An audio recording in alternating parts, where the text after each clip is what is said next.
Boa tarde, meus amigos, bem-vindos a mais uma tarde de Evangelho Luz no Lar.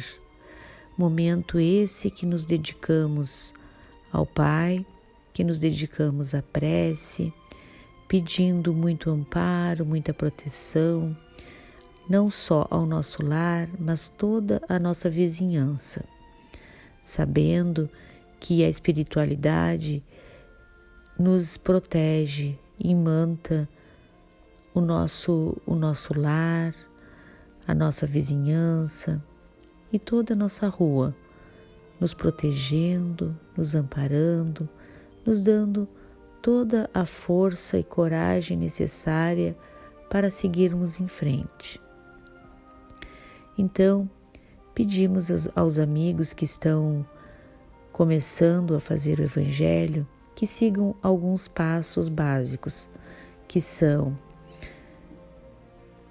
pegar o Evangelho ao acaso, abrindo o Evangelho, fazendo uma prece de abertura junto com seus familiares, colocando uma aguinha para fluidificar. Após ler aquela página que foi aberta ao acaso e depois fazendo um breve comentário com os outros componentes da família que estão fazendo o Evangelho e logo em seguida fazer uma prece de encerramento e após beberem a água. Nessa aguinha é depositado tudo o que necessitamos, todo o remedinho espiritual que necessitamos. Então, pedimos a esses amigos que nos elevem, que nos protejam, que nos deem esse amparo tão necessário. Fiquem aqui conosco, nos ajudando, amigos queridos. Então, abrindo o Evangelho ao acaso, caiu no capítulo 9, bem-aventurados os que são brandos e pacíficos. No item 9, a cólera.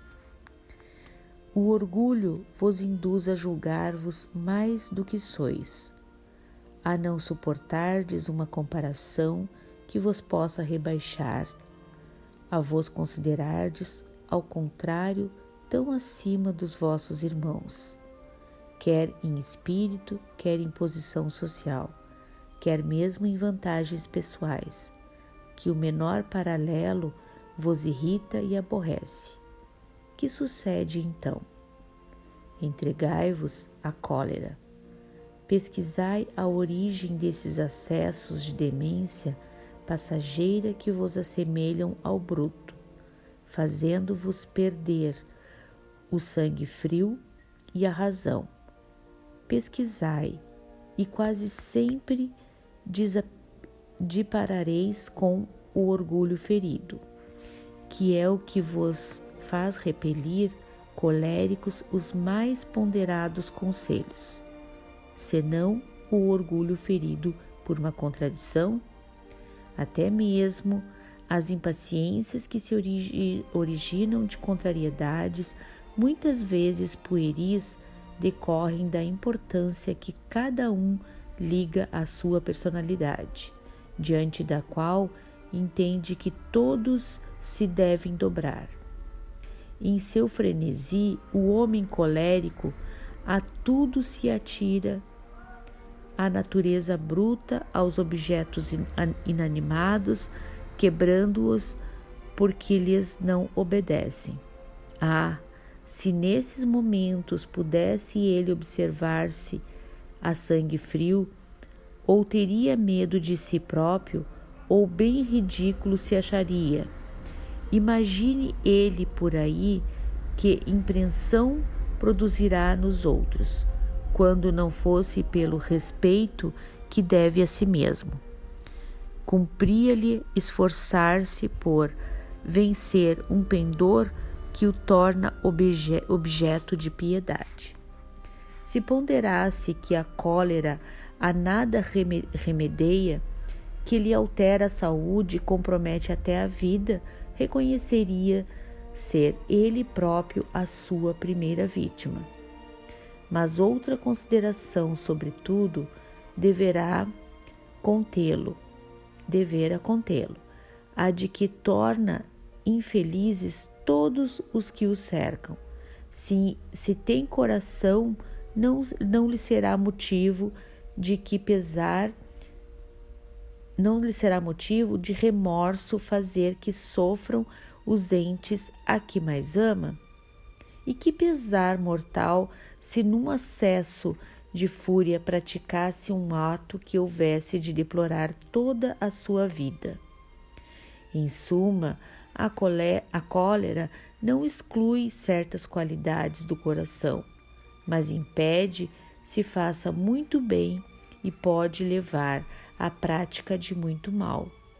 Isto deve bastar para induzir o homem a esforçar-se pela dominar. O espírita, ao demais, é concitado a isso por outro motivo, o de que a cólera é contrária à caridade, é a humildade cristãs. Um espírito protetor, Bordeaux, 1863. Então, aqui, meus amigos, a cólera seria um momento de que a gente extravasa a raiva, a gente perde a cabeça, a gente não pensa, acaba tomando atitudes, às vezes falando coisas que não deveria, que um momento ou outro poderíamos nos arrepender. Então, sempre usar da racionalidade, usar do silêncio. Como dizia Chico Xavier, silêncio é prece, né? E a verdadeira sabedoria, muitas vezes, é calar-se. Então, a cólera não nos faz bem. Ela nos irrita, nos faz adoecer, nos tira do prumo. E muitas vezes fazemos ou dissemos coisas que não gostaríamos, que mais tarde poderemos nos arrepender. Então, procurar sempre usar da razão, pensar antes.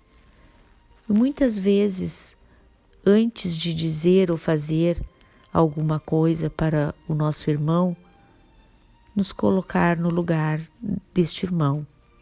Se nós gostaríamos que fizessem para a gente, o que estaremos fazendo para o nosso irmão.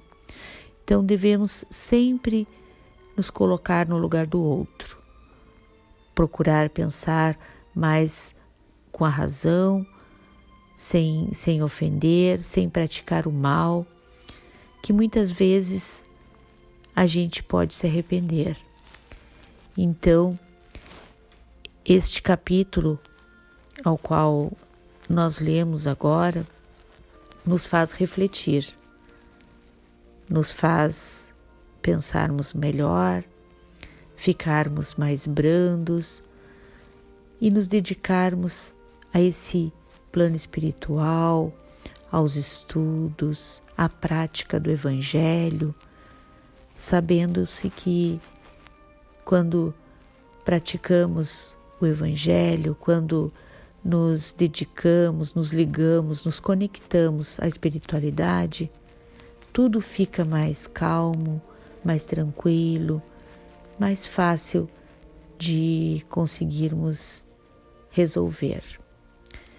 Então, meus irmãos, findando mais uma vez esta quinta-feira, esta tarde do Evangelho, pedimos a proteção divina, pedimos ao nosso querido irmão mais velho, Jesus Cristo, nosso Mestre, que nos eleve, que nos proteja, que nos dê essa força e essa coragem para seguirmos em frente, procurando sempre fazer o melhor, sempre nos dedicando, sempre olhando para esse irmão com os olhos do coração, elevando sempre a nossa caridade e o nosso bem maior, a nossa essência, que é essa essência divina.